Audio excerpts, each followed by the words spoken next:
அனைவருக்கும் வணக்கம். ஜிகே தலைப்புல அறிவியல் பகுதி பார்க்கலாம். உலக விண்வெளி ஆண்டு என்ன? 2009. ஓகே.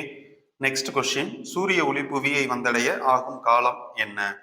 இதுக்கு ஷார்ட்கட்டு சூரிய ஒளி புவி. லெட்டர்ஸை 1 2 3 4 5 6 7 8 லெட்டர்ஸை கூட்டினீங்கன்னா 8ன்னு வரும். அப்போ 8 நிமிடம் 20 வினாடி. ஓகே, இதுக்கு லெட்டர்ஸ் கூட்டணும்.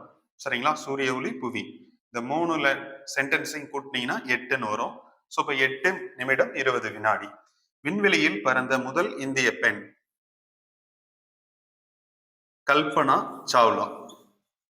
எல்லாத்துக்கும் தெரியும் கல்பனா சாவ்லா. இவங்க அமெரிக்க இந்தியர். சரிங்களா? அமெரிக்க இந்தியர், அதாவது இந்திய வம்சாவளியை சேர்ந்தவர். நம்ம சேனலை தொடர்ந்து பார்க்க லைக் அண்ட் சப்ஸ்கிரைப் பண்ணி மறக்காம பெல் பட்டனை பிரஸ் பண்ணி சப்போர்ட் பண்ணுங்க. தேங்க்யூ.